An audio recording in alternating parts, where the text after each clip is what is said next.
thank everyone and all those who supported today's event. It really means a lot to us. And we are looking for sponsors for new events. You can decide the topic. Today's sponsor decided the topic, and you can either sponsor it anonymously, like person today, or you can also sponsor it not anonymously, so we all know who you are. Today, we are a group of singles, or most of us are single, and there are some people here you know, some people here you don't know, but what we do know is the magic is in the air. So if you want to put your name, and you can either put an A in front of your name, meaning that you're available, or an NA in front of your name, meaning that you're not available. If someone puts an NA in front of their name, I want you to make sure to honor them and don't contact them. But if they put an A, you can also put your age range, your religious orientation, and you never know. Before Purim, there's magic here right now, and you never know. And Rabbi, you mean in front of their name, like the screen name? You want them to change in front of your screen name. Just change your screen name. Where it says your name, put an A or an NA. And if you're putting an A, put your age range and your religious orientation. And that means someone can contact you. So you can go through the names of the people who are here. We have a wonderful group here, a large group here, and you never know if you can meet somebody here right now. And if you haven't made a profile yet, we have a wonderful site that you can make a profile on that is associated with us, jmatchmaking.com. And if you use marketing code Rabbi's Gift, that's one word, Rabbi's Gift, you get a free month of gold membership. Also, throughout tonight's class, you are welcome to privately chat us your questions, and we will be answering in about 40 minutes from now. We're going to be answering lots of your questions. So you can either submit them publicly in the chat or anonymously. That is the story for tonight. I now hand over the mic to the venerable matchmaker and dating coach, relationship coach, Laurie Young. Thank you, Rabbi. Did you want to leave this screen up for now? We can lead it. We'll bring it back up in a minute. Okay. Hi, everybody. Welcome to today's event. I'm honored, privileged to partner with two such amazing people to dating and coaching. And they've been creating amazing events together. And they have podcasts that I wait breathlessly for, as I'm sure most people in the singles world do. I share their podcasts, and you can go to matchmaker.org, write it down, and listen to all their words of wisdom. It's fun, it's insightful. I'd say half of my matchmaker training has been through the words of wisdom of Aleeza ben Shalom. She's just really mentored me, and that's why I'm so privileged to be able to present with them today. Like, this is really exciting for me. Whatever they want to present, we're all going to learn something. Aleeza lives in Israel, and she is a very active matchmaker and dating coach. The Rabbi is stuck in Montreal, Canada. I'm from Alaska, so I can relate. And he's made over 100 matches and officiates at lots of weddings. He already has 20 booked for this summer. He did over 30 last summer. He's like making matches and marrying them left and right. Aleeza's made tons of matches and getting them together through her coaching, through her matchmaking. They're both absolutely dynamite people. So I'm going to hand it over to Aleeza to get the program rolling. Okay, amazing. Thank you, Laurie, and welcome everybody. And a special hi. I see Ben, who we have a family connection here. So hi, Ben. And I'm very excited to be here with everybody. And sorry for everybody who's cold. If you like it cold, mazel tov, yay. And if you don't like it cold, come visit me in Israel, yay. Okay, Rabbi, I think the two of us are going to banter and do this topic together. Does that sound good? That sounds great. Let's get started with something very interesting here. I'd like to talk to you about this thing. So this is a live mentee that we put together, and we asked you today In 1 or 2 words, give us a reason that someone should reject a date. And the number one answer is, I do not know. We have a lot to talk about, Aleeza. But we have other answers like not trustworthy, not feeling it, Great. already dated them, catfish. I don't like catfish. It's not kosher. Not safe. We don't like the dating catfish either. It's not nice. Not safe or wholesome, not religious enough, dating others, rudeness, mean, dissimilar values, bad midot, bad character traits, zero attraction, financially unstable, irreconcilable differences, physically repulsive. Physically repulsive. Wow, that's a big word. I'm really glad that this is here. Gaps in perception. Aleeza, what do you have to say about this? We're watching this live, people updating this. So you can just go to menti.com, go to 4915-9743, and you can see this. So let's talk about this a second. Or you could check in the chat. The link is in the chat as well. Okay, so I want to talk about this, and I want to talk about what everything that you know and I know, and how we organize and categorize it and what it all means, right? What we're talking about tonight is the 5 reasons that you definitely should reject a date. Now, if you're talking to a matchmaker, most matchmakers are going to be like, no, go out, give it another chance. Why? Because they made the suggestion, because they believe in the match that they set up.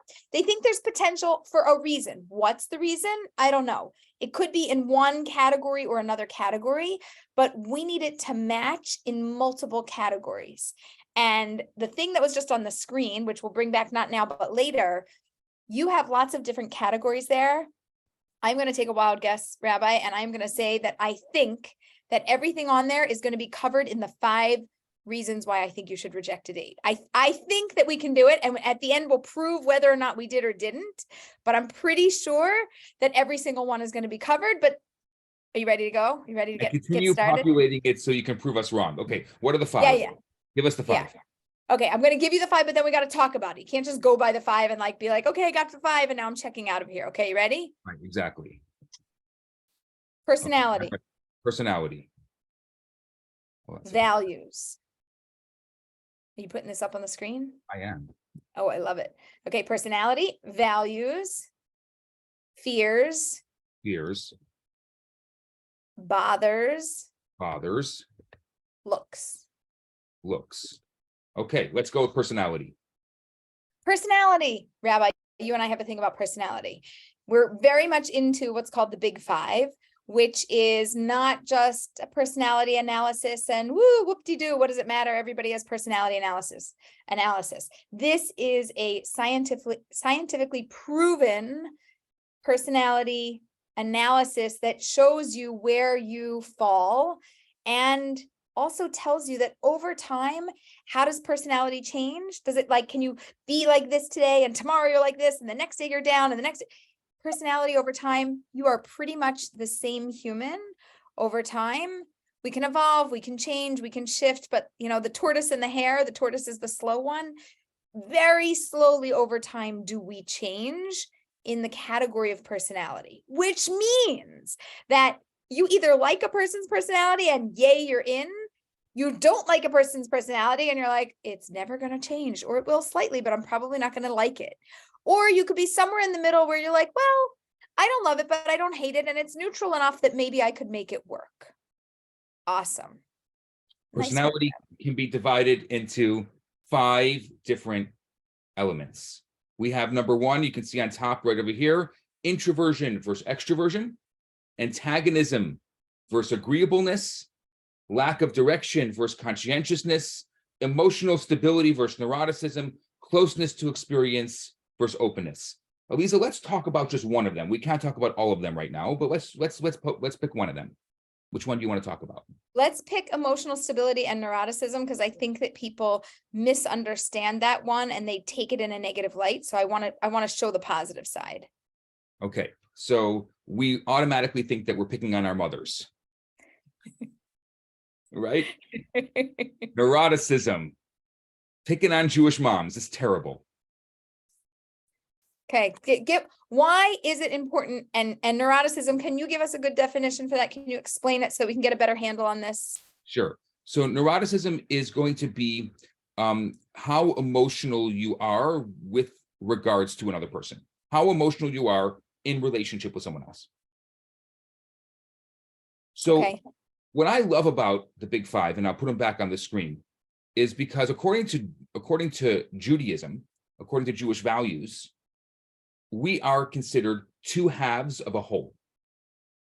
And if you look at these five things in their extremes, you will see there's two halves of a whole. Now, the couple, let's, for example, just for a moment, introversion versus extroversion. Let's say you have two extroverts. One of the two is going to take on the introverted role. You need to have an introvert in a relationship. You can't only have two extroverts in a relationship. So whoever is more extroverted will end up becoming the extrovert, and whoever's more introverted. And it could be they're both extroverts, but the one who's a little more introverted will take on the introverted role. So can I just want to say, because this part confused me when I first was learning it. I was like, aha, they're still extroverted, but they're the less out there extrovert, which means the extrovert who takes on the highest level, like between Rabbi and me, he is more extroverted than I am. I'm still extroverted, but when we're together, he takes on that role, which means I'm going to be more quiet, maybe a little bit more reserved. Am I reserved? I'm not reserved. Compared to him, I'm more reserved than he is. So even though I'm considered the introverted one, I'm the introverted one, but I'm extroverted. So it's confusing in that way. Does that help a little bit? I don't know if that helps a little bit, because right now you seem like you're more extroverted than me, right? You're taking That's only because I was talking for 1 minute, but in general, right? You step up to the plate when we're well, we know this because we know the Big Five, and so we both actually work to balance it out. So one of us can step up and the other one can step down, and we can balance it so that we're not fighting for being that. Well, I think that's important, because a couple will do that also. They will switch roles, which means two extroverted people, sometimes they'll end up switching roles. So it's Right. it's not black and white. Relationships aren't black and white. It's not cut and dry. There's going to be a fluidness in your relationship. But let's go into this idea of neuroticism. Okay, wait, hold on. Somebody also said presumably two introverts, one will also be the extroverted one of the introvert. Absolutely. Yes, which is also very confusing because you're like, no, but we're both introverted. Yes, but somebody will be the one to take the lead, to want to do more or go out more or be more available or present with people, and the other one will be more reserved. That's right. So let's go into neuroticism for a second. Why do you want to focus on that one today? Because it gets a bad rap. And the truth is, you can't have one without the other. We can't have black without white, light without dark, good without bad. There has to be both. So it can't be that one is good and one is bad. Both have to have something positive. And I want to show the positive side of neuroticism, because people hear that word and they're like, oh, I don't want to be, oh, I'm not the neurotic one. It's not me. Who wants to be labeled that? It has a very negative connotation. So I would like to show the good side. So what do you think the good side of neuroticism is? I think, first of all, I like to say that neuroticism is a very good thing, because relationships live on neuroticism. They live on that emotional. It's funny how the scientific word has become a negative word, but it's not negative. It's actually the emotional juice that lives and breathes a relationship. Right. So the positive side is that without a healthy fear, a healthy anxiety, a healthy concern, you won't know how to look out for yourself properly. Now, if there's too much of it, it's also out of balance. But without it at all, we wouldn't be balanced. We wouldn't be good. We wouldn't feel good. Things wouldn't work in our life as well. Even if you look in a business perspective, right? And we're evaluating a product, okay? And we're testing the safety. Okay, it's all good. It's fine. What's the big deal? Let it go. It's good, right? Crash it, burns. It's terrible, right? The neurotic person will be like, look, no, it's not going to work. And you're like, why? Why won't it work? Because, and then they'll give you the 10 reasons why they think it won't work. Now, maybe they're being overly neurotic and 5 of them are invalid, but they might have 5 really good reasons why this isn't going to work, which can then improve what's happening so that you can fix it before it fails. What's another word that you would use for neurotic that wouldn't be so scary to some people here? Oh, I need help from the audience. Anyone have a Can I word go for to Red? neurotic? Because it seems like I'm listening to it and it doesn't land well for me. So if anyone has any other words that they would use for that. So somebody help said us a out. famous example of a neurotic person is Woody Allen. That's a It's an famous extreme neurotic. example, extreme. Carl Jung says neuroticism is our shadowy type. Accept it, not reject it. Careful, very Careful. anxious, Again, these are cautious, negative. Cautious, I like cautious. intense. Intense, okay. That's good. Yep. Concerned, Concerned. right.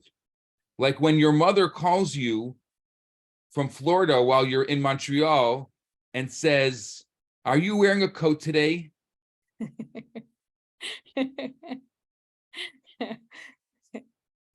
Right? Crazy love. That's interesting. Yes, crazy love, which means, see, that's what it is. What I like to touch on with this particular personality trait is that it really, really focuses on the relationship itself. Relationships thrive on that emotional feeling, on that emotional experience. How conflicted or ambivalent. I like that. I think the point is that there's a lot of things that it means to a lot of different people and a lot of different ways that we understand this. But the way that I want to have an understanding is that there's a good side to this as well, and not to look at any of these 5 categories with good versus bad. Can you pop the list up again? Because I want to go through it and I want to just point out that Absolutely. it's not good versus bad, it's different. Okay. So some people would say, introversion versus extroversion. And some people might have a preference and say, oh, it's only good if you're one of these and not the other. But it's not true. Antagonism versus agreeableness. Okay. If everybody was agreeable, it wouldn't work either. It sounds like it would. The world would be great. Nobody would have any problems, but nothing would get fixed either. And nobody would be there to nudge or prod us to get us to grow. Exactly. Lack of direction versus conscientiousness. So sometimes you want to give over something with lack of direction, Rabbi? About the people who were here early today, they're very conscientious. The people who are just walking in 25 minutes into the event, they've got a little more lack of direction. Or they were busy with work. Or they were busy with other things. Right. And we did emotional stability neuroticism,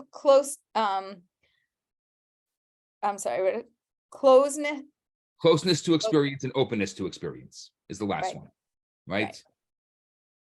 So if someone is really conscientious and really, let's say, open to experience, they're probably going to want to see the Eiffel Tower, the Statue of Liberty, and the Western Wall in one day. And maybe they can work it through. Virtually. Exactly. Let's go back to our whiteboard. Values. Okay. So that's personality. Values. Values are all of the things that I hold near and dear to me, my beliefs, the things that I want in my life with a partner. These are the things that I value. And what I value is not going to be what you value. And what I value is not going to be the same as anybody else in the world. And people can say, oh no, in general, everybody should value the same thing. We should all value a loyalty and loving and compassionate and generous and kind. And those are all nice values. And maybe some of them will be on your list, and maybe you'll have other things that are going to be on your list that are of higher priority for a different reason. We each have different values, and each of our values is important to us and became important to us either because of nature, who we are and how we grew up, and just how we came into the world, or nurture, how it was nurtured into us, how we were raised, our community, our school, our education, our friends, our larger community, the world, how we're influenced. Those things are going to have a strong impact on us. I want to focus on values for a second, because a question that happened this morning, I was counseling a couple this morning, and a question came up. And the question, without going into the details of the couple, was, can love overpower values? Which means if we love each other, and I agree with you, it's impossible. So here, So we had a situation where someone had a value of religious identity. It happened to be that they're a Jewish couple, and one of them, Shabbat is very important. The other one, not sure if Shabbat is important. Interested, not sure. And they're having a values conflict. Now, they love each other deeply. They love each other sincerely. And they looked at me and said, but we really, really love each other. And I could see they really do. But they were really butting heads on a values conflict of Shabbat. So this specific example I had with a couple, and the interesting thing was the same thing, love each other. That was the foundation. And they said, because this is second time around, we're both divorced. We already had our children. We're not looking to have more children. And we live in different cities, and sometimes we're together on the weekends and sometimes we're not. The compromise was made that when they were in the same city, that they would observe Shabbat, but when they were apart, that the partner that was not observing Shabbat was going to do whatever they did normally for their weekends. And that was just what it was. And it was a very unique situation and an unusual situation. And that for them was a way to work it out. But if you ask me if we could work this out with a couple that's looking to raise children and to celebrate on a weekly basis together with a family in a home in the same place, I think it would be very difficult.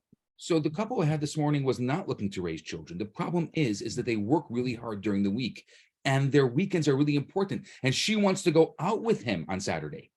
Right. But he's Shomer Shabbat. He's like, I'll go out, but let's go out for lunch. Let's go out or let's go out Saturday night after Let's go out Shabbat. Saturday night. But she's like, but this is my only day of the week. Let's go shopping. Right. Right.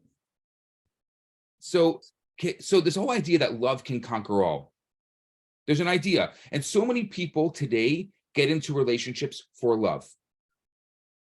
Can love conquer all? Or do we have to put a hard stop somewhere and say, no, love is not enough? Or I want to actually challenge this a bit and say, not only is love not enough, but does love matter as much as blank, blank, blank? Does it? Does love matter as much as values? It depends. So it depends on the couple and how flexible people are. I've seen people with values, and their values are not just a value to the highest degree in every, 10 different values that they have. Each one, if you ask them 1 out of 10, 1 is not important, 10 is very important. They would give every single one 10, 10, 10, 10, 10. Somebody like that can't compromise. But somebody who says, oh yeah, I want this, and that's to a value of 8, and this is 6, and this is 7, and this is 9, and they're not extremely rigid about holding onto their value, and the value is the most important thing. Maybe love is one of their values, and maybe that's the highest. Somebody like that could prioritize. Can love be a value? Being in a loving relationship? No, I didn't know. That's being in a loving relationship. We don't know. We can't look at two singles and say being in a loving relationship is a value. Can love be a value?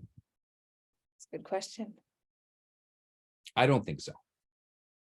I don't think love is a value. I think love is chemical. I think it's what happens. Defining love. I mean, you and I, we've tried so many different times to define love, and Yes. It's a really big question. Defining love. I'm But going I to sit with that. I'm not sure if love can be a value. I have to think about it, and I have to go through my charts and see who has listed love or not listed love. I don't think they have actually. I think it's important because we were asked to talk about 5 reasons to reject your date. And I think if there's a values conflict, you should be rejecting your date. Correct. That's one of the 5 If you reasons. really know if these, now, caveat here, you can't have 50 values.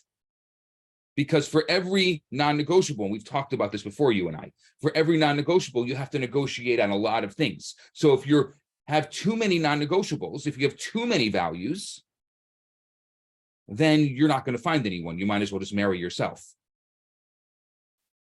But if you have 2 That went over well, by the way, Rabbi. People are laughing.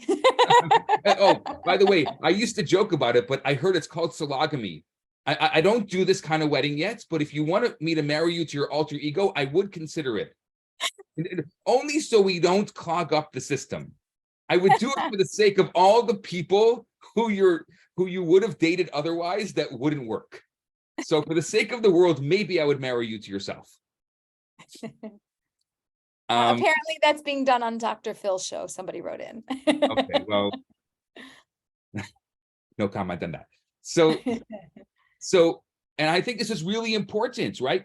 Values. If you have 1 or 2 or 3 real non-negotiables, real values, I would say you're going to end up with a lot of conflict. Going back to personality as well. If you have extreme differences in personality, conflict will arise. That could be a reason to reject your date. Again, it comes down to knowing yourself, knowing who you are, not necessarily knowing what you're looking for. And when we're talking about rejecting a date, though, I just want to put in the caveat. Even if your values aren't exactly the same or to the same degree, we need them to be aligned or in alignment so that we can move ahead. To what degree? Okay, that's a really good question. It can't be that there's a deal breaker. Wherever there's a deal breaker with any of these categories, it breaks the deal and nothing else matters. So in personality, if there's something about that person's personality that you can't get over and you can't accept, then it breaks the deal. None of the other categories matter. Once you find one deal breaker in one category, it's done, and everything else we don't even care about because we can't get over this one issue. So that's actually the quickest way to figure out if you should or shouldn't reject your date. If you're, I don't know, maybe, I don't know, maybe, I don't know, maybe, I don't know, maybe is not a rejection. It's just lacking clarity, and you need to have clarity. And the way to have clarity is to become an expert in this. That is so important, because so often we reject our dates because we don't know. The number one answer that we got today, and we'll bring that back up because it's just so fascinating. The number one answer that we got today when we asked why you should reject your date was, I don't know. That was the number one. Look, and it's getting bigger and bigger. I don't know. I don't know means I don't have clarity. That means you need clarity. That doesn't mean you should reject your date. Correct. Rabbi, I had this thought the other day. I'll tell everybody a quick story. I went into a jeweler because this lovely necklace that I had, it was a stone popped out, and I went to have it fixed. So I went to the jeweler and he said, oh, I don't have any, I'm here in Israel and still working on the translation here. No, I don't have any, whatever, fake stones to put in there. I said, no, that's a real stone. He said, what?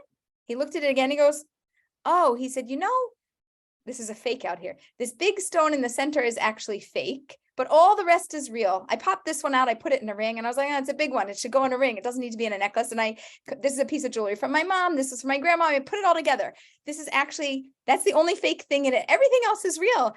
He goes, oh, I didn't know. I thought because I saw that one that it was fake. The whole thing was fake. You need a real stone? I have a real stone. Give it to me. I'll fix it for you. Okay. What happened? In that moment, he had clarity because he knew the difference between real and fake. He had clarity, but he actually hadn't investigated the entire situation. And I thought to myself, how interesting is it? This is a man who's an expert in gemology. He knows stones inside and out. I don't know about you, but if you don't know about diamonds or stones, do you know whether it's real or fake? Unless you have the loop and you look and you know and you see and you know exactly what makes it real or not real, you don't actually know. And that's exactly the point about rejecting your date. Unless you know, and unless you're an expert in this, you don't know, which is why we're giving this over, because we want each and every one of you to become an expert in this so that you'll know the right time to reject your date and say thank you, goodbye, and feel good about it and feel confident. And you'll know the right time to say, oh, you know what? I don't have enough information. I need to go out again. I shouldn't just end this right now. Aleeza, I have a good title for you. You are a claritologist. I love it. Perfect. I needed a new title. Thank you. Yes. I don't have enough. I think you should start calling yourself a claritologist, because clarity is such a powerful, powerful tool. Yeah. Because so many people reject dates because they're not clear. They're not clear on who they are. They're not clear on what they're looking for. And they're not clear in the situation.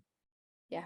And having that clarity, knowing, no, this is really someone I'm looking for. It just looks like it's fake, but it's not fake. Right. That's really powerful. Right. And somebody just wrote in, clarity is knowing oneself. Yes. And clarity is knowing oneself in comparison to the other person that you are dating, which means when I know me, oh, I know me, I'm an expert in me. Great. You've got 50% of the equation. You have to become an expert in them, which means you might have to go out with them 2, 3, 4, 5 times to get to know them before you're going to say no. Now, you might have an instinct after a first date to reject them. You might have a little bit of information to say, maybe I should reject them after a second date or a third date. But after a 5th date, you might go, aha, I know now why I can reject them. This is something that will never work. And because this will never work, even if there's good there, I'm not missing my person because I can't get over this. And that's a reason to say no. Yes. So let's kind of summarize here. If values are similar and compatibility is similar, can it work? Values and personality are similar. Can it work? Yes. Maybe there's 3 more categories that we might reject them on. Oh, there's the setup. Thanks for the lead in, Rabbi. Always there. Okay. What's number 3? Number 3 is fears. Okay. Fears is a broad category. Fears is anything that you have that is a fear for you or comes from your history or something that lives within you, has nothing to do with them. Anybody you date potentially could trigger this because this is within you. So let's throw it out to everybody. Give me a list of fears. What are people afraid of in general in relationships, getting into a relationship? What are people afraid of? Short-term, long-term, any-term relationships? Afraid of myself in a relationship? Afraid of myself? Yes. I'm not sure how I'm going to act. Not sure how I'm going to behave. Yes. And you come out differently every time. Abandonment, fear of abandonment. Fear of the unknown. Fear of getting burned, heartbroken. Yep. Unemployment. Fear of not being enough. Yes. Rejection, fear of divorce. A lot of people who come from divorced homes, we just covered that in our podcast. A lot of people that come from divorced homes have a fear of divorce. Even if you don't come from a divorced home, 50% of relationships are getting, marriages are getting divorced. So it's a normal, healthy fear to have. Absolutely. Conflict. Conflict or violence in a relationship. Fear of getting hurt. Yes. Fear of them needing me to take care of them. Oh, yeah. Emotional abuse. Fear of commitment. Facades. A fear that I need to make all the decisions. Wow. Fear of addictions. Yep. So what do you do if you are coming into a date with these fears? You're probably going to be rejecting people and having nothing to do with them. And so many people, I see a lot of people rejecting dates, and it has nothing to do with the date. It has to do with themselves. So if you have these fears, what is something that you can do in order to alleviate those fears, in order to find the clarity, in order to be able to actually not reject the date? Okay, so that is a setup for me to tell you that's maybe not possible. Okay, here's Aleeza's take on this, and then we're going to get Rabbi's take on this. Aleeza's take is whatever fears that we have, we come in with, they're within us. We could do therapy on them for days, weeks, months, or years. We can talk about them. We can acknowledge them. We can work through them. We can have an awareness about them. We can practice not getting triggered as much because we know that this is my stuff. But my personal belief is that we all have baggage, and these fears are a part of that baggage. Some people's suitcase is 10 pounds. Some people's suitcase is 50 pounds. Some people's suitcase is an overweight bag that's 100 pounds. And we carry that through life with us. And it can be shifted over time, but in general, what we have is what we have. Usually we continue to be triggered throughout life by those things. Therefore, we need to have an awareness. We do need to always be working on it. And we need to seek a partner who, when they trigger us, it doesn't trigger us to a 10, which is like, whoa, red flag, triggers us to a 2, a 3, a 4, no more than a 5, 6. Like it has to be on the usually triggering us to a lower degree just because of who they are, just because of their personality. Example of that? Oh. Because I just think of any fear, Yes. any trigger, it's going to be like a 10. I'm right away getting Okay. very emotional Fear about it. of, let's take some of the examples. Fear of abandonment. Okay. So fear of abandonment. If I date somebody who travels regularly, who is constantly meeting new people, jet setting, not so scheduled and organized, very fly by the seat of their pants, I'm going to constantly be triggered. I have a fear you're going to leave me. You're always taking off. You're always taking off last minute. I don't get any notice. I don't know when you're coming back because you're not so scheduled and organized. And I just don't feel good about this relationship compared to I am with a partner who's got a 9-to-5 job, drives in and out of the same place for the last 15 years, always comes home for dinner at 6 o'clock. You know, if they make or have a change of plans, they call me, they text me, they give me a calendar or a schedule invite, update, notification, something, right? I know where my partner is. I know what's happening. It's not that I don't trust them. It's that I don't in general have a certain trust. I'm afraid of just somebody walking out on me because that happened to me. So a partner who has habits that aren't triggering for me are very healthy for me to be in a relationship with. So if I know that my partner has a fear of abandonment, for example, and these are great examples, and I know that I am someone who travels a lot for business, but I say to her or to him or to them, I am coming back on Tuesday at 2 o'clock. I'll see you then. And I continuously update them along the way. Is just those actions alleviating the fear? Is that good enough? Is there something that can't be changed? Because it sounds to me like these fears are all fears, but they can be alleviated with the right amount of communication. Yes, and it depends on the degree of somebody's fear. So if their fear isn't triggered, I'm using 1 to 10, 1 being low and 10 being high.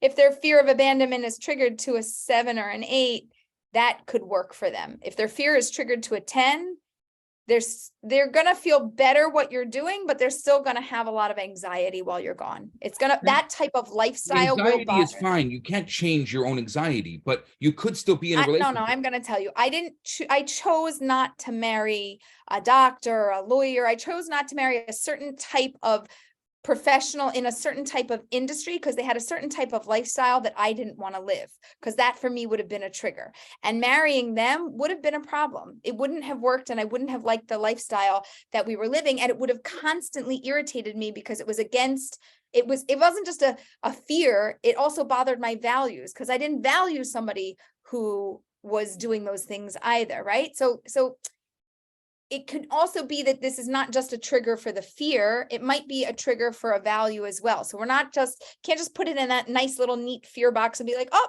okay, I'm going to call you. I'm going to update you. I'm going to text you. I'm going to be home when I say I'm going to be home. I'm going to do all these things. And now your partner feels better. They still might not feel better because there still might be a values conflict there. So the values conflict can interfere with the fear. Any of these 5 categories can interplay with one of the other categories.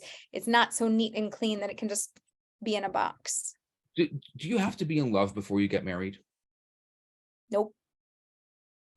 I agree. Sorry if you don't like that answer, but no. I so agree with that. And I know it's so counterintuitive to everything that we are taught in this society, to all the rom-coms. I am so sorry for all those romantic comedies that you watched. Love will not conquer all, and you don't have to be in love, but you do have to have your fears at bay. And like you said, you made a conscious choice with values of the person you married, knowing that you could handle a certain something. That's so important.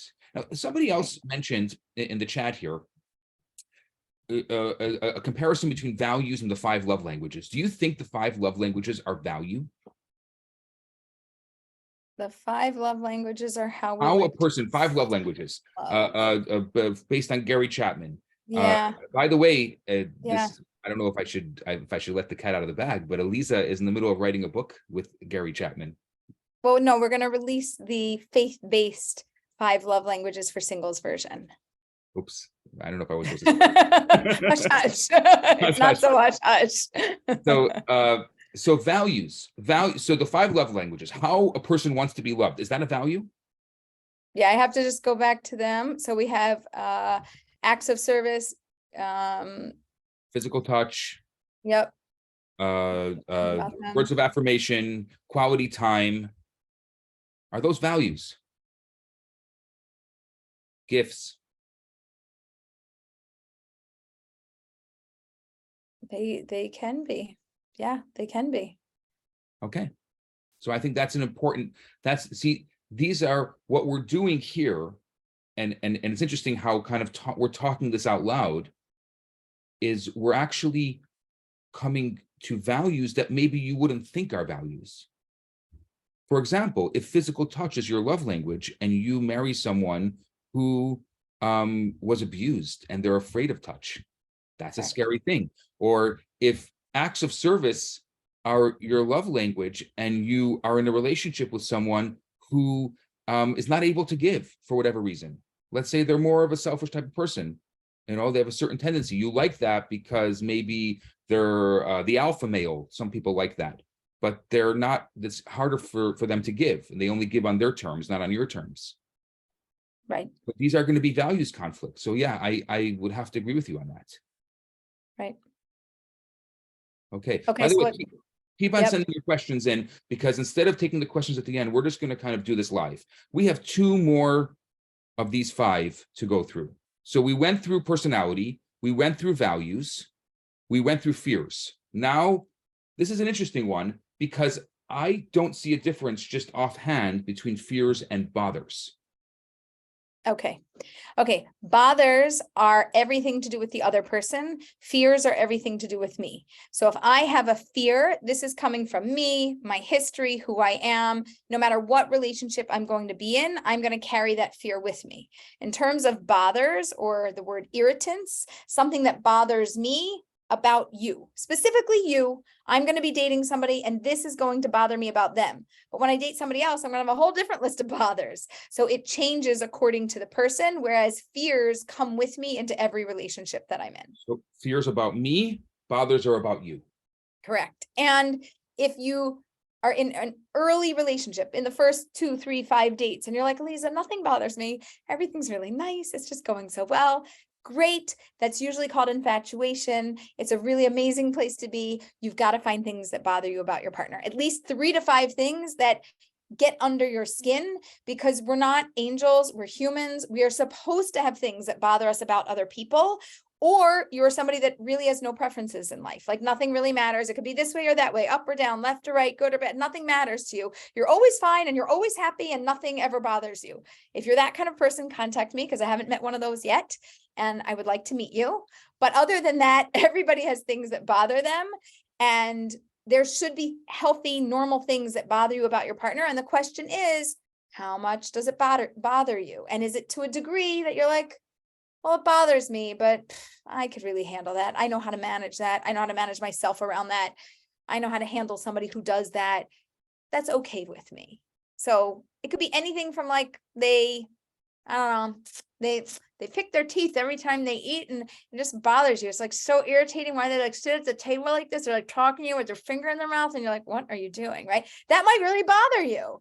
Or that they have, I don't know, jagged yellow teeth, or that when they talk to you, like they're looking another direction, or they're just not paying, like you think they're not paying attention, but they're totally invested in you, but they're not looking at you. And that might bother you. We're not making a judgment on it. It's not, this is a good trait or this is a bad trait. It is, this is something that you do or something about you that bothers me that I don't like. And I either I'm going to figure out how to be okay with it because I could live with it for a lifetime, or I'm not going to figure out how to be okay with it because I can't be okay with it. And this is a deal breaker for me. Can you get over a bother? I'll give you an example. Someone just wrote in the chat, what bothers me is someone chewing with their mouth open. Right? It's so annoying, and they're talking and they're chewing and then they're making the sounds in your ears. And some people have really loud chewing and some people have like scratching on a blackboard. Yeah. No, I get it. So can you get over a bother? So there's no such thing as getting over it. There is either accepting it or not. So if I accept it, I'm never going to like it, but I accept that this is part of the package. Okay, so I'm going to take the good with this other thing and I'll say that that's mine and it's okay. I don't like it. I'm never going to like it, but I'm not going to make you crazy over it because I chose to accept this and this is a part of the package. So the bother is just accepting it. If I accept it, it's good. Now, It's acceptable. Good is good. It's not, acceptable. it's never Yes. good. But what ends up happening is when we really like someone, and we're going to use a word that we, infatuation, because when we're over the moon during that stage, all of a sudden, things that bother us, they don't bother us anymore. Is that okay? Is that healthy? No, you should keep dating until you find things that bother you. Again, if you can't find, you should find 5 things you like and 5 things that bother you. And if you can do that, you're dating a real human and you're level-headed as you're thinking What if about it. you're, I'm going to say, and I'm going to use a generalization here that I hate to use, you're a little older, and as we get older, more things bother us. We don't have the tolerance that we have when we're younger. And you're like, okay, someone's watching this and saying, well, there's a lot of things that bother me. I don't know. There's not 5 things. There's 50 things that bother me. And there's 50 things that bother me about every human. What do you do in that case? So we look at the top 5 things that bother you because those are the most important ones. And we evaluate those if we can really choose to live with them. And then we say, okay, this 50 things bother me about everybody, but these 50 things, I could figure out how to navigate. I'm never going to like them, but the rest of the package works nicely. And therefore, I'm willing to accept this as what comes with the package. Okay, let's talk about second relationships. What if the woman you're in a relationship with loves her kids more than she loves you? Isn't loving your partner first and foremost the most important thing in the whole world? Yeah, Says so we'd have someone in the chat. we have to talk about the definition of love. And in Hebrew, the word ahava, love, the root of it, hav, means to give. And the reason that she loves her children more is because she's been giving to them for longer, because she's known them for a longer period of time, because she's been developing a relationship with them and constantly nurturing and giving to them over the course of years. So when you say like, oh, she loves them more than me, I'm going, yeah, of course, makes sense. If she loved you more than them, I would wonder how well she really took care of her children, because she probably didn't, because she probably wasn't so involved. Because if she is involved, she will naturally develop more love for them. Yes. I saw your little Yes. No, that was a good mic drop. mic drop. That was a good mic drop. But over the course of time, I would expect somebody to be giving to their partner and developing love for their partner and care for their partner deeply and want to share in life with them. But it would be a very hard thing to say, do they love me more than they love their children? And do you want a partner also? Would I look at you and say, do you want a partner, or do you want someone who's going to be your slave or your maid? Some people are not looking for a partner. I think this person is thinking, I want to be loved and I don't want to be second to somebody else's children, which in reality, depending on how old they are, you may not come first if they're on the younger end of things. And if they're older, you could say to your partner, listen, I'm choosing you and I want to be in a relationship with you and I want to make your children a priority and I want to make our relationship a higher priority. And then you have to see what they say and it could talk be circumstantial. It could be the kids are young and they're not going to be young forever. Eventually they're going to move out of the house and then you'll have what you want. But you also need to know that if it's a person who's giving, they're going to be giving to all the people in their life, especially the people who, so if you want that kind of person, it's not a bad idea to find someone who circumstantially has some kids at home right now, because you're going to find a person who's giving. Right. What about the situation where someone says, he kept asking me, do you follow what I mean? Do you understand what I'm saying? Often I think that's a circumstantial thing. Like if he's saying that, it's because you're not giving him any emotional feedback. He's trying to get emotional feedback from you. Yes, and I do think it's a certain personality type that will constantly be looking for reassurance and confirmation and those things. And I had one guy that we knew, and he was like, you know what I mean? Like with a wink and a snap, right? Right? It just gets under some people's skin. And for other people, they're like, it doesn't bother me. Like, that's just his little personality thing. That's his quirky little thing that he does. I mean. Yeah. Yeah. So I think that can go in a category of being a deal breaker for somebody that it bothers tremendously. Right. And if it bothers you and you choose not to live with it, you're definitely not going to want to have that. And that person is not going to change. That's how they are. Dirt under the fingernails.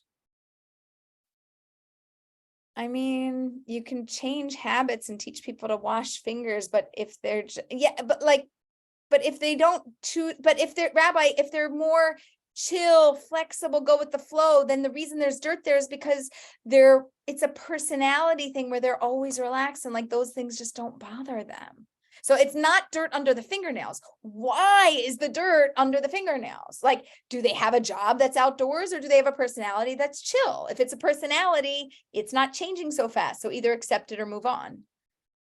Yeah. What if you're dating long distance? This is from someone who's here now. And the person comes for the entire weekend and does not ask one question about you. Should you continue to see them? Probably not. Unless you like them and you don't need to have them ask any questions about you because. Why would you like them? I don't know. Maybe they don't know anything about you. You only know about them. What is there to like about them? They didn't give you a chance to, you didn't get a chance to connect. Yeah. It was a one-way connection. Yeah.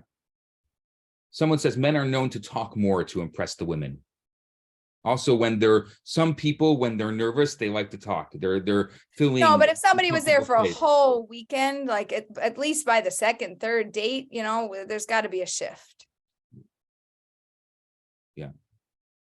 But also by the same token, like pause, try to interrupt, which I'm sure they're going to be like, I did. They usually tell me that. So. Or they didn't. Right. Someone says here, I'm okay with age difference as long as they're my age range and everything else matches up. I don't want someone to be so young that they could be my child or so old that they could be my father. You and I differ on this. We have a different opinion. Yeah, I say no more than 10 years and you don't like that. I'm not saying no more than 10 years. I think, 10 years in either direction and either gender can be a healthy balance. But I am also saying that I have seen 12, 15 and up to 25 years difference. And those people, if I've asked them and they're like, Aleeza, if you would have said no, and I can't go out with them, or that's not acceptable, or that's wrong, I would have missed my soulmate. And so I think in unusual circumstances, I'm going to call it somewhere around 15 years and up is much more unusual. And somewhere between I'm going to even say up to 12 years, I see as fairly common in the marketplace. What if your political orientation doesn't match up? Is that a bother that is a non-negotiable? That's a value. That, my friend, is a clear value difference. And if you really love your politics, it could be a bother. It could be a bother. It could also be, it's probably a value difference because politics isn't just like, oh, it just bothers me. They're of a different political orientation. It's usually that our values are different. The way we look at the world, behave in the world, and operate in the world is very different. What if you love rock climbing and that person doesn't? Is that a bother or a values conflict? Right. Is it a lifestyle or is it a hobby? If it's a lifestyle, it's a values conflict. If it's a hobby, it's a bother. You hear that? Lifestyle versus hobby. If you like to do things, that's wonderful. You can find girlfriends and boyfriends to do those things with. You don't have to do everything with your partner. When I was engaged, I was staying with a friend of mine. His father had just gotten divorced. And he starts saying, oh, wow, you're engaged. Starts asking me all these questions. He just got divorced. And he says to me, what if you don't like the same toothpaste? Really? Yeah. I mean, that's an easy one. We can just so easy. Just get 2 tubes. I mean, how hard is that? Look, to me, rock climbing is a bigger deal. Usually, I'm just going to take this one example because you gave it. Rock climbing it usually goes into the category of physical fitness, health, and wellness. So that's a value. That's not a hobby or an interest or just a bother. It goes into sometimes extreme sports / drive, passion. So all of that, right? Again, we're dumping that into a value category. It's not just it bothers me that we can't do the same things together. It's that I really have a different line of values and we're not as aligned as I'd like to be with a partner. Yeah. What about movies, film, TV? Are you a film producer? Because if you are, it might be a problem. We might have a value. What if you just like watching Netflix? You like watching movies, and the person who you're dating doesn't want to do that. They think it's disgusting and it's popular culture. And what are you giving in to the? So don't put the rock climber with the Netflix watcher, because the rock climber values physical fitness, health, being active and getting out there in the world. And the movie enthusiast enjoys watching high, good entertainment online and being fulfilled that way. So they're going to have, it's going to be a bigger issue. It's probably personality conflict, 1, 2, values conflict, 3, definitely they're going to have a fear of not being in alignment with their partner. They're probably going to hit 4 out of 5 categories. 4. We haven't gotten to one yet. We didn't hit the 5th category yet. Yeah, we'll get there soon. The 5th category? Someone says here, I once dated a woman who was 4 to 5 inches taller than me. It bothered me for 5 dates, and then I didn't notice it anymore. What do you think about that? Things that bother you, but then after getting to know a person, the person's personality can take over the bother. Is that possible? Yes, 100%. And that's a great example of it. Yeah. Yes. Yeah, I think it's such a powerful thing. Such a powerful thing. The question is, who's going to wait 5 dates to figure it out? If they're working with us, they will. If they're doing it on their own, they might not. Yeah. Yeah. Right. I mean, you talk about the 5-date challenge, and I've actually, since meeting you, I've tried this recently with a few people, and it's crazy. Most people don't even give more than, I used to say, give them 2 dates. 2 or 3 people say, up to 3. 2 or 3. But when I met you and you say 5 dates, like 5 dates, that's so much. But a lot, look at this person here. A lot changed in 5 dates, even to the point where there was 5 inches. For some people, that's a very big deal. Huge. 5 dates. Wow. Yeah, the 5-date challenge, there's a lot of parts to it, but one is that you choose to date the same person 5 times before saying no or being all in. You choose to just keep going out. If there's a hard deal breaker, you say no at date 1, 2, 3, whatever. But other than that, if you're like, I don't know, maybe I'm not excited, I'm not sure, go out. When in doubt, go out. Date them till you hate them. Keep going, keep trying.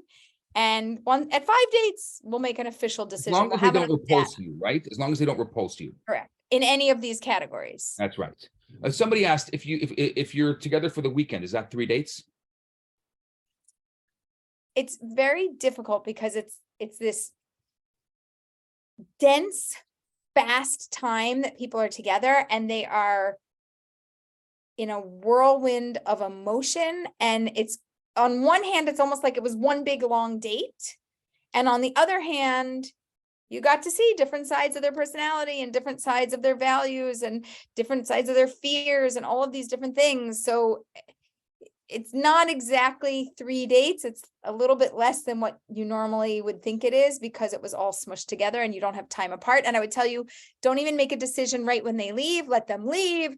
Think about it, sleep on it a night, 2 nights, 3 nights, everybody regroup, talk to each other again, and wait till you see the emotions level back out. Does it include Zooms and phone calls, 5 dates? No. In person only? Not exactly. So there's long-term Zoom dating and long distance dating, and it gets a little bit complicated. I need you to have at least 3 in person combined with multiple Zoom things to add up to your 5, because it's not enough information. Somebody here says, could it be that if you agree to 5 dates because you want to see if it can work out, but the other person thinks it's too serious? Yeah, the other person might ditch you at date 2 or 3, and then you're like, well, clarity, I was willing to go for 5. I followed the rules. I did it the right way. Yeah. But they dumped me. Okay, good. Next. It happens that way also. Whoever has the lowest tolerance and the lowest threshold bails first, or whoever finds the deal breaker bails first. Right. Yes. This is just like, where's Waldo? This is like, where's the deal I know. breaker? Rabbi, we could write that like the children's book. Like, where's the deal breaker? Yes. Right. I like that. Okay. Okay, we got to get to this. Okay, let's go to number 5, because the time is running out. No, because it's my favorite category. So happy this is number 5 and not number 1. I can't even tell you how happy I am that you made this number 5 and not number 1. I usually make it number 1, but it really belongs. It really belongs at number 1. It really belongs at number 1. It should be number 5. But it's 5 right now. It should be number 5. I'm happy that it is. Here's why it comes at number 5. Looks. Okay. Looks goes like this. If you are repulsed, if you look at them and you go, there is no way I am going to wake up next to this human for the rest of my life. I cannot do it. I don't care what your reason is. You don't even have to justify it. If it is a hard no way, this is not for me, you're done. Anything other than a hard no is a yes for another date. It's either a hard no or you go. That's it.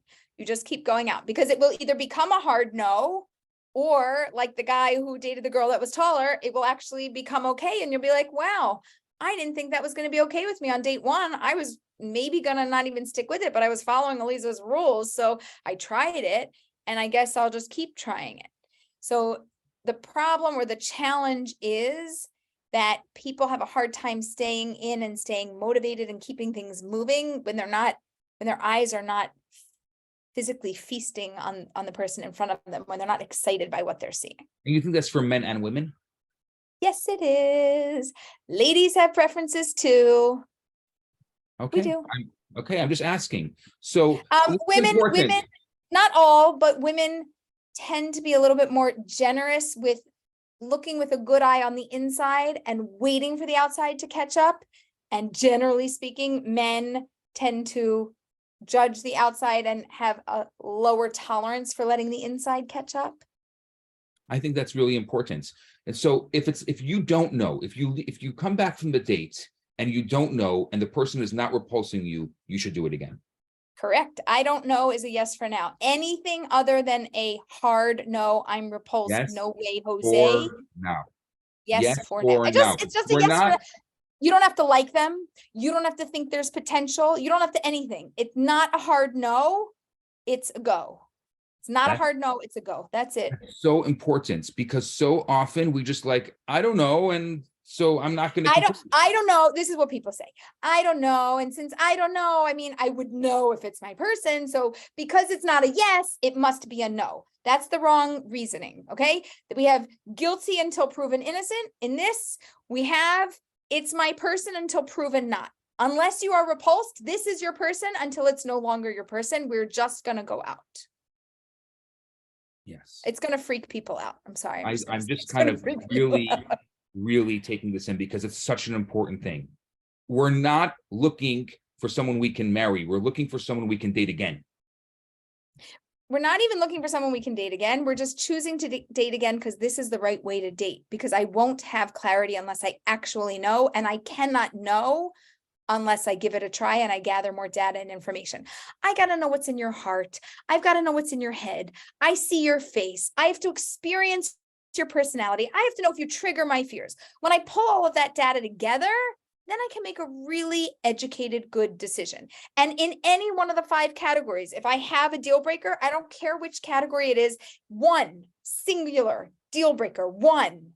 It breaks the whole thing. You can say no and walk away with confidence and clarity because I said no because I decided this 100% doesn't work for me, not 99, 100%. 99 is not 100. So if it's 99, you still date again. You'd go out on another date. Either they're going to dump you or you're going to dump them or you're going to get over it and you're going to make it work. But I don't know what's going to happen. I think if there's one thing that people take out of today's conversation, this is it. Because so often we reject the person who we shouldn't reject because we don't know. And because we're not sure. Unless you're 100, and you know how they say 150% sure, you should not reject them. Just 100. I don't know. So if you're still not sure, that means there's interest. No, it doesn't. No, wait. It doesn't mean there's interest. It means you're not repulsed. It means there's enough data and baseline information that it's the person that's in front of you that you should continue to evaluate. I don't like to put judgment on this because our true emotions are going to start to fight us if we aren't articulate and clear about this.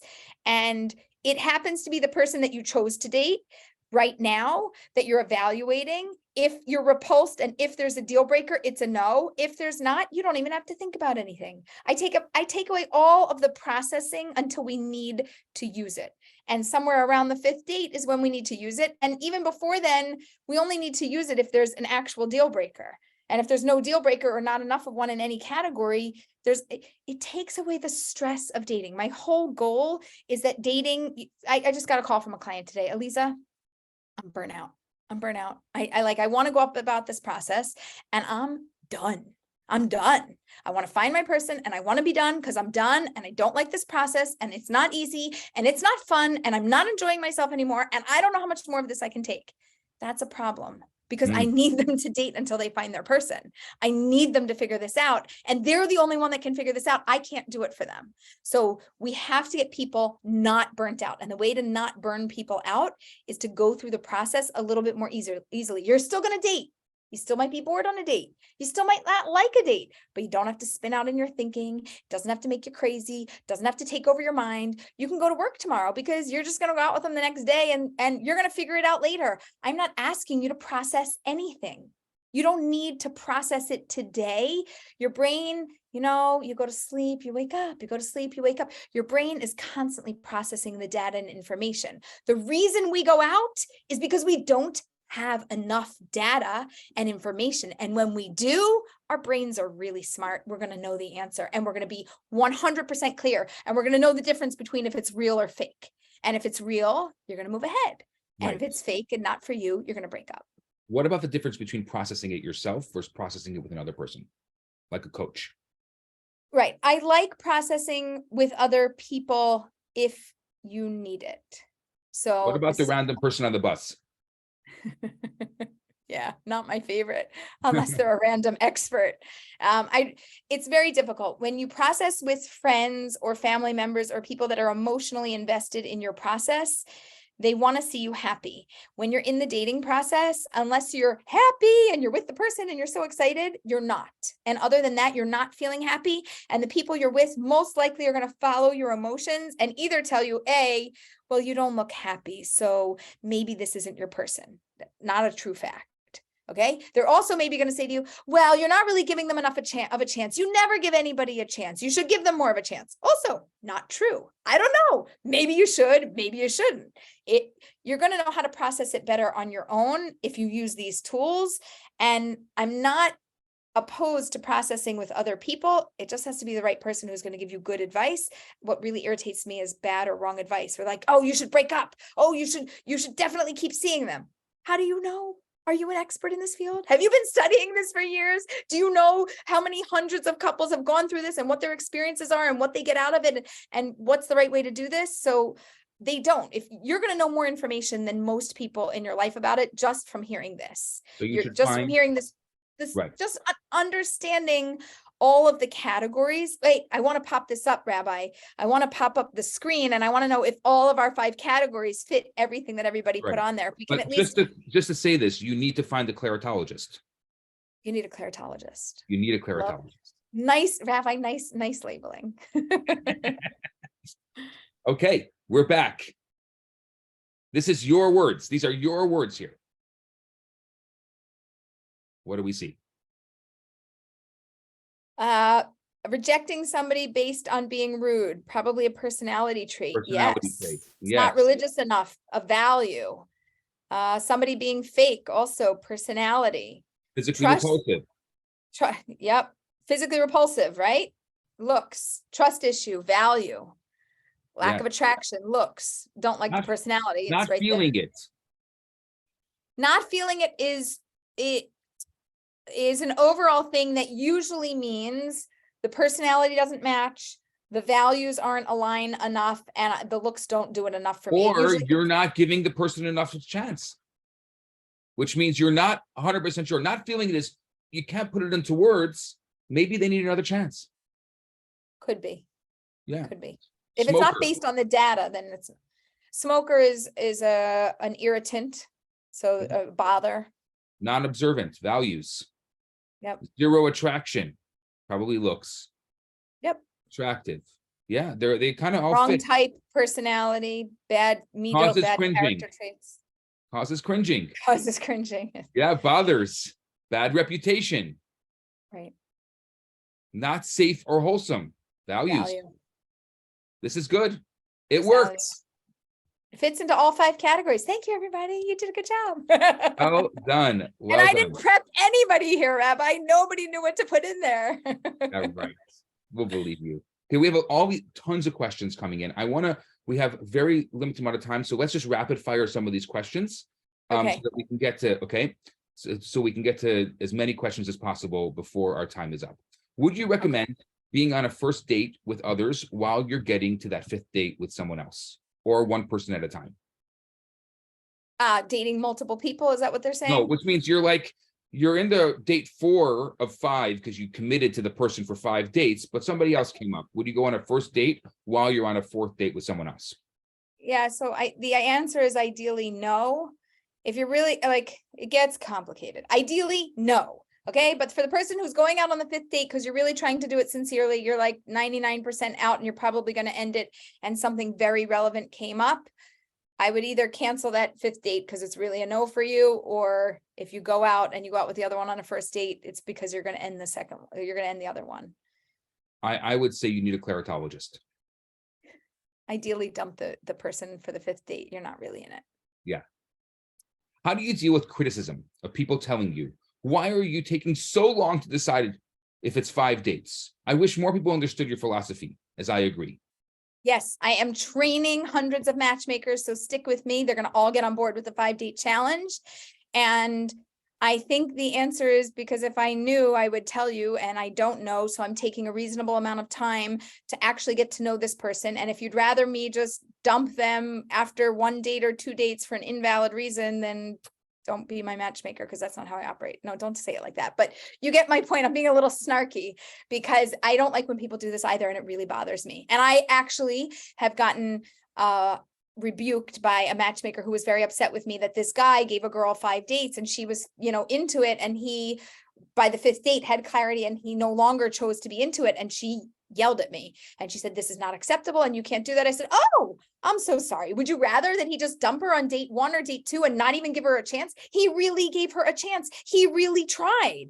And then he did come up with something that really was a deal breaker for him that was true, instead of just not even giving her a chance. Would you rather me not give her a chance? I got really upset about this. It irritates me to no end. It's the proper way to date. And if something's wrong, you can tell them, well, Aleeza said, I talked to Aleeza about this. She said this is the way to do it. And I'm doing it reasonably and fair. And I'm trying my best and my hardest. And when I have clarity, I'll let you know. And I'm going to give myself time. If this doesn't work for you, we probably shouldn't work together. But be nice about it. Be very sweet, because you want them on your Use the side. Aleeza card. Just throw it out. Some people need more time to decide unless they find a deal breaker. Is it okay? It's okay, right? I've had people do the 10-date challenge. They've taken it further. They're like, Aleeza, I didn't know after 5, so I'm still going out. What do you think about that? I said, if you're evaluating fairly, I think that that's great. I think you're really giving them a chance. I had one guy recently tell me he's done this twice, and he took it both to at least 10 or more dates.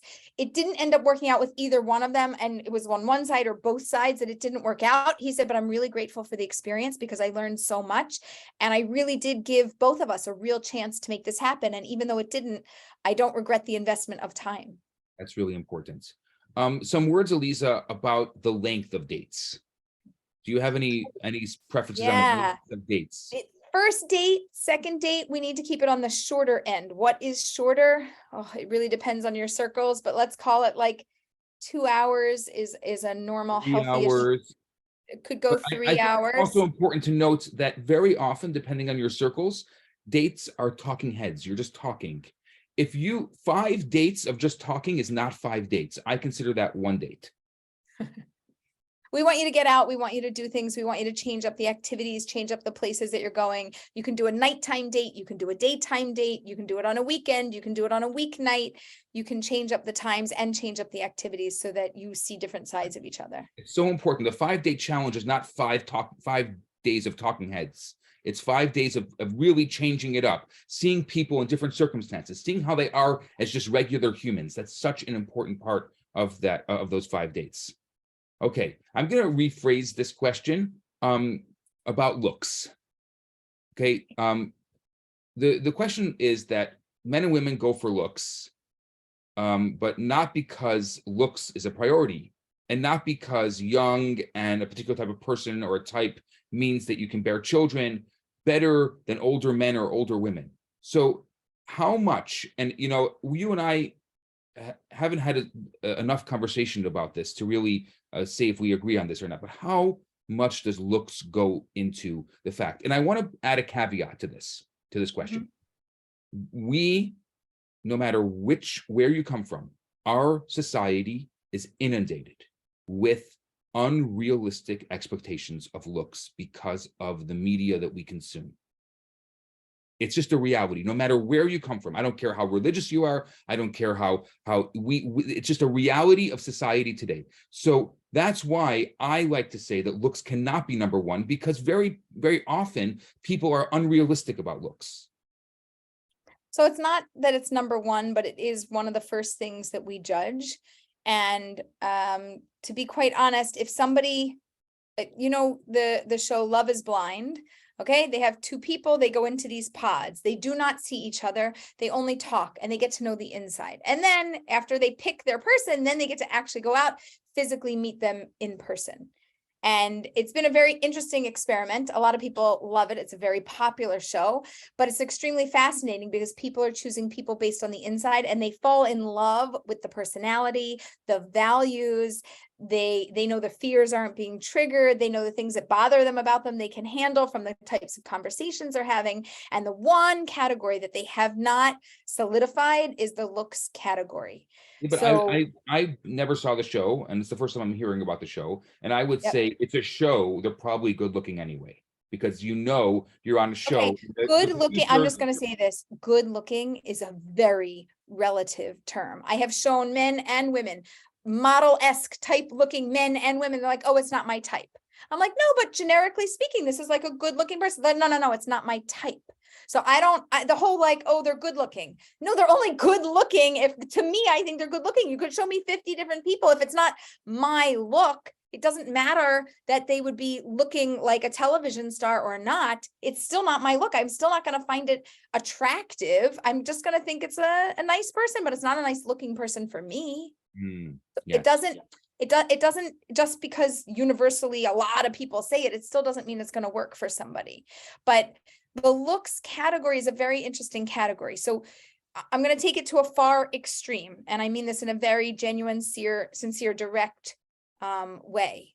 If a person is blind and they don't see a person physically, they don't have this category. This category disappears for them completely, and they marry based on everything else. True or not? It's true. It's true. If you do not have your eyes to view somebody, it is based on your experience of that person in a very different way. If you have your eyes to see in this world, we look at things, we look at people, we look at homes, we look at cars, and we all choose something different. And beauty in my eyes is very different than beauty in your eyes. And I'm going to want to be with somebody that is pleasing to my eyes. To what degree? Different story. But enough that it draws me in and it connects me, because just the same way that we eat food and it hits our taste buds and it either tastes good and it suits us, or we could have an allergic reaction to it. So some people have, I'm going to call it an allergic reaction to different looks that don't suit them. And I'm not going to judge somebody based on that, because you, Rabbi, me, everybody here is going to choose somebody based on our preferences. And to what degree do we need what we need? Okay. So I worked with a client and we went through the list of needs, and in the looks category, how much do you need it to look like this and this and this? And everything was like 10, 10, 10, 10, 10, 10. I said, okay, so we don't have a lot of flexibility here. And she was like, nope, we don't. I said, okay, right? So if, like you say, Rabbi, every time that there's a non-negotiable, there has to be a negotiable. So if looks has to be very, very, very specific to what you want and not deviate from that so much at all, you're going to have to give somewhere else. Does that mean you're giving up on some of your values? Does that mean that you're okay if somebody triggers your fears a little bit more? Does that mean that you're okay that they bother or irritate you in a certain way, that you're willing to handle more, that you're willing to take on more? We have to have flex in other areas.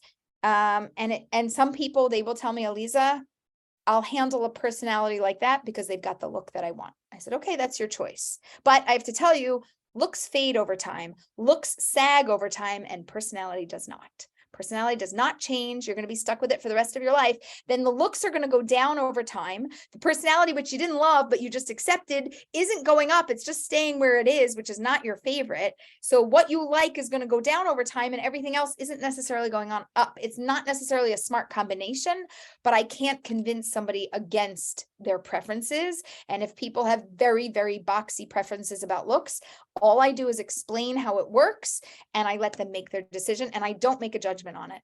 Right. It's so important. Let's do rapid fire because there's so many questions coming in, and I want to try to get to a few more before we bring Laurie back on to end this this conversation. Can reference calls dictate deal breakers without any dates? It's so interesting. Reference calls are a challenging subject because we need to know if the references are reliable, and we don't always know that. And sometimes I've gotten really bad information, and I've had people have to like fire their references and take them off because they did not give positive feedback about the person they were supposed to support. They didn't see the good in the person that was asking them to share on their behalf. So references can dictate deal breakers, but it's problematic. With a grain of salt. What if you still are unsure after more than 5 dates? You're still not repulsed, but you're not completely attracted. You have a good time together, but you don't have a feeling either way, and 5 dates have gone by. What do you do? Definitely, I would say you need a claritologist. I would also say that you should continue to go out. If the other person isn't dumping you and they're going to say yes to another date, say yes to another date, gather more data. At a certain point, it's going to weigh out on one way or the other. So it's either going to go heavy on the side of the good, and you're going to start to be more connected and attracted, or it's going to go heavy on the side of like, oh, I'm not only just neutral, but I'm not feeling it. It will eventually, like an egg on the top of a pointed roof. It's not going to just sit there balanced perfectly. It's going to roll one way or the other. And as long as the other person is willing to go out, I would keep going out and making a strong effort, like going out as if this is a good person for me, trying to build the rapport and make it happen. If it doesn't happen, it doesn't happen. If it does happen, you tried your best and you were able to shift it. Yeah. Here's a good one that just came in. Reading various resumes and profiles, it seems to me that we're looking for a partner to entertain us rather than doing it ourselves. I like that. And I think we should entertain ourselves. Absolutely. We should be entertained by our partners. Absolutely. Is your too picky really helpful? When people say you're too picky, I'll be like, oh, I'm sorry. You picked your person like out of the hat, and you were just like, oh, sure. Yeah. Unless you were in an arranged what do you marriage. mean? They both have a nose. Yeah, you also chose your person. Listen, I tell people like this: we have a nose. If we're drinking milk and we smell it and it smells spoiled, are we going to choose it? No, don't drink it. It's not for you. Okay. We have eyes, we have ears, we have experiences. We add all those things up. And if it's not for you, it's not for you. Yeah. You can blame me. You can just tell them, Aleeza said. What happens if a fear is loss of freedom? How do you deal with that and get married? You are definitely going to lose your freedom. That is just a reality. You're going to lose the freedom that you currently have. Wait, I have it here. Oh, hold on. I'm so glad. I got it right here. Read this book, Shel Silverstein, The Missing Piece. Okay. Yeah. I am going to give you the summary of this book. It is this lovely circle looking for its piece. What is the shape of the piece? Exactly like this, the one that's missing. What happens in the story? Tries lots of different pieces, goes on lots of different dates. What happens? Too big, too small, too sharp, doesn't work. It doesn't work. Finally, what happened? And it sings its song. Wait. The song goes like this. I'm looking for my missing piece. I'm looking for my missing piece. Heidi ho, here we go. I'm looking for my missing piece. Okay. Finally, what happens? Yay. It finds the piece. It's so happy. It starts rolling and moving and grooving and going through the world. And all of a sudden it has this like aha moment. Oh my gosh. I can't do the things I always did. I can't do the things in the same way that I always did. It's different. I'm going to lose my freedom. I can't stop where I want. I can't go where I want. I can't even talk right. That's its mouth, right? And there's something stuck in its mouth. And then, you know what it does? It puts the piece down. I cry when I read this book. My kids are like, Emo, what's wrong with you? Okay. It puts the piece down. and it gently rolls away. And you know what it does as it rolls away? It sings the song that it always sang. Oh, I'm looking for my missing piece. I'm looking for, no, you're not. You're not looking for your missing piece. You're just not. You found your missing piece. You didn't like what happens when two people come together, which is your world changes. There's a completeness that brings that circle from being open to being fulfilled. And it has to operate in the world in a different way than it ever did before. And it cannot sing the same song, and it cannot do the same thing. It has to be done in a different way with that other partner. And sometimes you get what you want, and sometimes they get what they want, and sometimes you get what you want together, and sometimes neither of you get what you want. And it happens that way. And if you can't accept that reality, then Rabbi, the ceremony that Dr. Phil does, we should just stick to ourselves. I've had people say, I don't really want to deal with the complications of it. I'd rather just do my own thing. And I said, you should. If it doesn't work for you to bring a partner in your life, you should enjoy your life, be a happy, healthy, productive human, and do what you need to do. When you're ready for a partner, bring them in. If you're not ready, go do what you need to do. Yes. No judgment. I'm not saying that out of like, I mean that. Other people will say it that way. I mean it. You need to be a happy, healthy human. Then you need to bring another happy, healthy human into your life and build that life together. That's beautiful. There's so many other questions that have come in. If we didn't answer your question, email us. We'll answer it. Either go to matchmaker.org. And you can find our podcast. You can email us the questions. That's how we decide on our next webinars and sponsorship.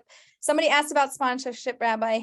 So I don't know if you want to address that at all. Yeah, absolutely. You can sponsor one of the next ones. We don't have another one scheduled because no one sponsored it. It's $360 to sponsor one. That simple. And we love to have it. Again, absolutely.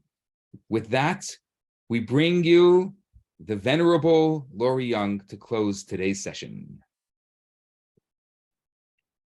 Hello, that was amazing. Everybody who thinks it was amazing, just put up your hand or hit the hand button. Tell me if you think it was amazing.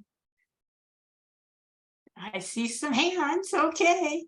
I learned so much, and I'm sure all the singles who joined today did too. I put it in the chat box, matchmaker.org, where they can find you. And I just want to say thank you from the bottom of my heart for sharing your time with everybody today. Thank you. Thank you. Thank you, Laurie, for hosting. Thank you, Rabbi, for joining us. And thank you to Saw You at Sinai, also a sponsor. And as always, thank you to everybody who's attending. We always leave with a blessing. So we leave you with a blessing. May you, each and every one of you, find that person that fills your missing piece. May you hold on to them. May they hold on back to you. And may this process be one of ease and where you both have clarity. Amen. Amen. And if I can also add, it's Aleeza's birthday. So a very happy birthday to Aleeza. And thank you for taking time out of your birthday to spend this day with us. Thank you. All right.